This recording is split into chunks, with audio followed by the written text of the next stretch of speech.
آگے چلتے ہیں ڈیلی ٹپ پہ. کل کی ٹپ کیا تھی یاد ہے؟ بول دیں سب جس کو یاد ہے. ندامت کے آنسو بہانا. اللہ کے نبی نے فرمایا ندم التوبہ. کیا تھا کسی کے دل میں کوئی درد شروع ہوا، کوئی اپنا گناہ یاد کر کر آپ نے محسوس کیا. دیکھیے یہ فرسٹ سٹیپ ہوتا ہے. ریگریٹ جو ہوتا ہے نا، ہائے میں نے کیا کیا، یہ بندے کو پلٹا دیتا ہے.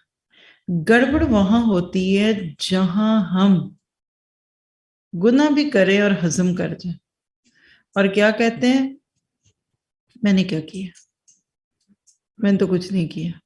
ٹھیک ہے، تو دل کو بھی غسل دیا کریں توبہ کے پانی سے. کہیں یہ کوٹیشن ملی، اچھی لگی، میں نے آپ سے شیئر کر دی.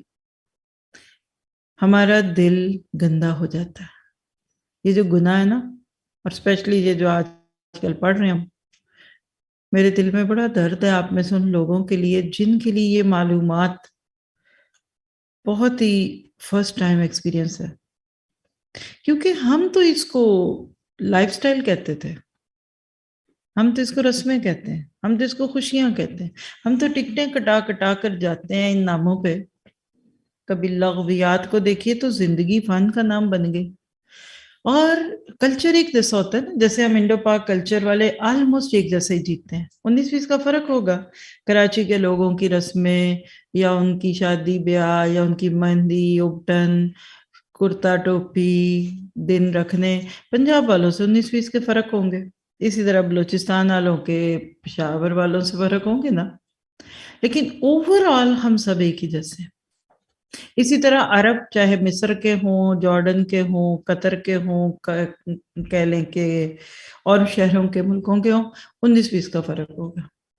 مجھے ایسے لگ رہا ہے پڑھاتے ہوئے یہ ساری چیزیں کہ ہمارے لیے ایک ڈسکوری اس لیے ہے کہ ہم اس کو اب گناہ بھی نہیں سمجھتے. آج سے 15-20 سال پیچھے جائیے نا، اگر یہ سب کچھ تب بھی تھا، شروع سے ہے اینڈ تک رہے گا. فرق اتنا ہے کہ پہلے اس کو غلط سمجھتے تھے ہم، اب وہ غلط سمجھنے کا فرق مٹ کے انٹرٹینمنٹ کے لفظ انٹرٹینمنٹ بول دیا نا تو سب ختم. کہتے ہیں محبت اور جنگ میں سب جائز ہے، نہیں جائز سب کچھ، غلط کہتے ہیں آپ. تو لہٰذا آج کا ریمائنڈر آپ میں سے ان سب بچیوں کے لیے خاص طور پہ، اور آپ میں ہر وہ سسٹر جن کو صورت تکاثر پڑھتے ہوئے محسوس ہو رہا ہے کہ بڑی خواہشیں تھی میری، ڈیزائرز، میری لسٹ ہے جو لیگل نہیں ہے، کل تک نان لیگل قسم کی سیٹسفیکشن تھی میری. تو آج ان کے لیے ان خوبصورت دنوں میں، آپ پتہ جو سال کے سارے دنوں سے اچھے دن جس سے آپ اور میں سب کے گزرے، اگر موت بھی آ جائے نا ان دنوں میں تو امید کر سکتا ہے بندہ کہ اللہ کوئی خیر کا معاملہ کر دے. تو آج ایک نیت کیجئے، ایک جملہ لکھیں، میری خواہشات، مائی ڈیزائرز، تیرے حکم پر قربان. اے اللہ مجھے پتہ ہے میری خواہشیں خدا بنی ہوئی ہیں، میرے بھی اندر بچڑے ہیں، وَاشْرِبُوا فِي قُلُوبِهِمُ الْعِجْلَ، میرے دل میں بڑی ہیں. اور مت سوچئے کہ ینگ لوگوں میں خواہشیں ہوتی ہیں، بوڑھوں کی خواہشیں بھی بوڑھی ہوتی ہیں. ینگ لوگوں کی چھوٹی چھوٹی خواہشیں ہوتی ہیں. بھائی بیبی کی خواہش دیکھیے، پھر کڈ کی خواہش دیکھیے، اور پھر 10-11 سال کے بچی کی خواہشیں دیکھیں، چھوٹی سی چیز سے خوش ہوتے ہیں. تو کبھی ہم اپنی خواہشیں دیکھیں، ہاں جتنے ہم بڑے ہو گئے اتنی بڑی چیزوں پہ بھی خوش نہیں ہوتے، کہتے ہیں کچھ اور تو کر کے کوئی دکھائے نا. تو لہٰذا اس وقت اس جملے کو، میری خواہشات تیرے حکم پر قربان، ایٹ لیسٹ عادت ڈالنے کے لیے پہلی بات ہے آپ جب مرضی کریں، رات دن میں کبھی شیشے کے سامنے کھڑے ہو کے چاہے نماز پہ آپ کی مرضی ہے. بس میں نے ایک جملہ لکھ دیا کہ آپ یہ جملہ ہر نماز کے بعد اتنی آواز سے کہ جس میں آپ سن لیں، اللہ تو سنتا ہے. بولیے، اے مالک میری خواہشات تیرے حکم پر قربان. تو آپ دیکھیں گے کل انشاءاللہ ہم بات کریں گے اس پہ. پھر وہ بکرا تو ہے 50,000 60,000 روپے کا، گائے کا حصہ ہے شاید 20,000 22-25 کا، چھوٹی بڑی گائے تو چلتی. اونٹ تو اس سال 2 لاکھ کا ہوگا ایٹ لیسٹ، کیونکہ ایسے 3-4 سال پہلے کیا تھا تو 1 لاکھ کا تھا. پھر جن لوگوں نے یہ بکرے چھترے قربانیاں کرنی ہے نا، میں یقین سے کہہ سکتی ہوں کہ اس سے زیادہ اجر آپ کا ہوگا. الحاکم التکاثر کا یہی میسج ہے، یہی تو اللہ چاہتا ہے. انا قربان کرو، اپنا گیٹ اپ قربان کرو. مجھے ایک گیٹ اپ اچھا لگتا ہے، میں بڑی ماڈ اسکاٹ لگتی ہوں، لوگ مجھے دیکھے تھے واٹ ڈیشنگ، کیا دیکھو جا رہی ہے حسن کی پری. بٹ میرا رب کہتا ہے کہ یہ تمہارا ٹھیک نہیں ہے طریقہ. اچھا اللہ، میری یہ خواہش خود کو سیلف پروجیکٹ کرنے کی، دوسروں کے دل پہ بجلیاں گرانے کی تیرے حکم پہ قربان، کیونکہ تو نے کہہ دیا کہ یدنین علیہن من جلابیبہن وقرن فی بیوتکن. میرا دل کرتا ہے میں باہر پھروں، میں روڈز پہ سائیکلیں چلاؤں، میں دوڑوں بھاگوں، مجھے کیا روکتا ہے کوئی، کسی کو کیا اجازت ہے. اچھا اللہ تیرا قرآن تو کہتا ہے وقرن فی بیوتکن، کہ تم تو گھروں میں قرار پکڑو، عزت سے بیٹھو گھر میں. تو میں جتنی دفعہ گھر سے باہر نکلتی ہوں، چاہے وہ کسی نام پہ نکلتی ہوں، تو لوگ تو دیکھتے ہیں مجھے. اللہ میں نکلتی نہیں. ایک واقعہ آتا ہے تاریخ میں، ایک شخص کہیں سے گزر رہا تھا تو وہاں ایک سیب گرا ہوا تھا درخت سے، مالک کسی کا باغ تھا، اس میں سیبوں کا درخت تھا، تو اس کے کچھ سیب باہر نکلے ہوئے تھے، گرے ہوئے تھے. تو جو شخص گزرا تھا اس نے سوچا کہ یہ اس کے سیب ہیں، اس نے اٹھائے کہ میں اندر جا کے اس کو دے دوں. جب اس کی طرف گیا تو مالک بھی آ رہا ہے، اس نے کہا کہ جی یہ آپ کے سیب ہیں، باہر گرے ہوئے تھے. اس نے کہا نہیں نہیں نہیں، تم چوری کرنے لگے تھے، یہ تو مجھے دیکھ کر تم نے بات بدل لی. اس نے کہا ایسا نہیں ہے بہرحال. اس نے کہا نہیں. اس نے کہا اچھا پھر میں تمہیں سزا دوں گا. اس نے کہا پھر دنیا میں ہی دے لے، اس سے پہلے کہ آخرت میں میرے اوپر سزا ہو آپ کی طرف سے. کہا حکم کریں کیا سزا ہے. کہنے لگے کہ تمہیں میری بیٹی سے شادی کرنی ہوگی، جو گونگی بھی ہے، اپاہج بھی ہے، یعنی ہینڈی کیپ بچی ہے، اس سے شادی کر لو. اب یہ شخص کہتے کہ میں سوچ میں پڑ گیا، سزا تو بڑی مشکل تھی، لیکن مجھے چونکہ آخرت کی سزا نظر آ رہی تھی تو ایسا نہ ہو کہ یہ شخص وہاں میرے اوپر کلیم کر دے. کہا میں قبول ہے، مجھے شادی کر دیں جی، نکاح پڑھا دیں. اب وہ شادیاں ایسی تھوڑی تھی پہلے 10 چیزیں سامنے آئیں اور پہلے لڑکا لڑکی بھی ذرا ایک دوسرے کو چھان پٹک کے دیکھ لیں. ہو گئی بات تو ہو گئی. اب اس شخص کی سوچ کیا ہے کہ میں اس عورت سے بات کیسے کروں گا، وہ تو گونگی ہے، بہری ہے، سنتی نہیں، بولتی نہیں، یہ وہ. خیر جب شادی ہوئی تو اس کے پاس جاتا ہے، سلام کیا تو بڑا پیارا جواب ہے، وعلیکم السلام ہے، یہ تو بولتی ہے. گھونگھٹ اٹھایا تو چہرہ بھی بڑا خوبصورت، یعنی بالکل ایک نارمل خوبصورت لڑکی. کہنے لگا مجھے سمجھ نہیں آتی کہ تمہارے باپ کو جھوٹ بولنے کی کیا ضرورت ہے، اگر وہ مجھے ویسے ہی بتا دیتا تمہارے بارے میں تو میں تو خوشی سے شادی کر لیتا. تو اس عورت نے کہا کہ اصل بات یہ ہے کہ میں بھی عام عورتوں کی طرح، بچیوں کی طرح ہوں.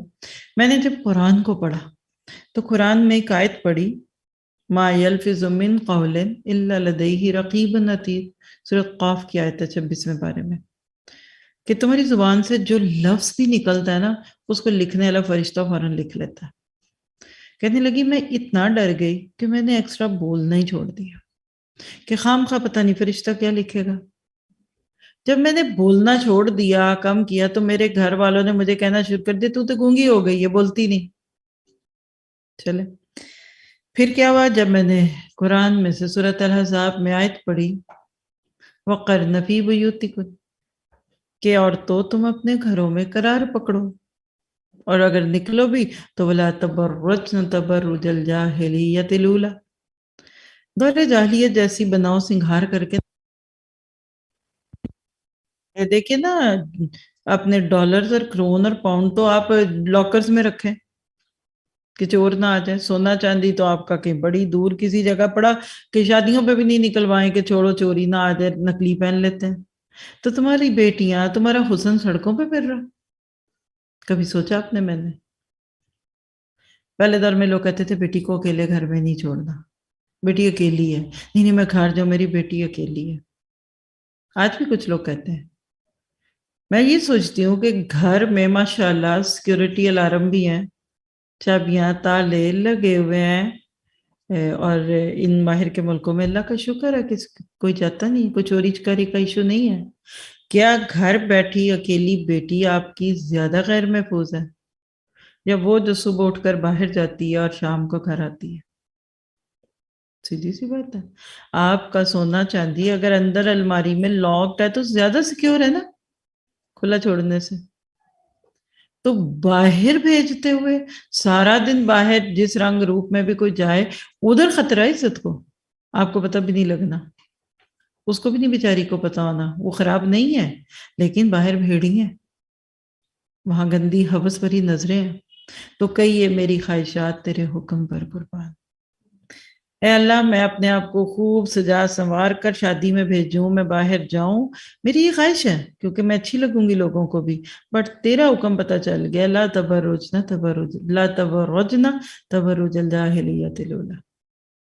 آپ اس طرح یہ جملے اللہ سے بولیں, یقین کریں آپ کو کوئی دین میں پی ایچ ڈی کرنے کی ضرورت نہیں پڑے گی, اور اللہ کی خشیت اس کی بڑائی آپ کے دل میں آ جائے گی. اور میں نے اپنے پچھلے کئی سال کے ایکسپیرینس سے دیکھا ہے, جن بچیوں کے دل ہرے ہوتے ہیں نا, اندر تقویٰ ہوتا ہے, صرف پانی نہیں پڑا ہوتا قرآن کا, سورت بقرہ بھی نہیں پوری ہوتی, تو وہ یہ جملے کے مطابق اللہ کے حکم پر اپنی ہر ناجائز خواہش کو قربان کر چکی ہوتی ہیں. عمل میں آ جاتا ہے ان کے قرآن.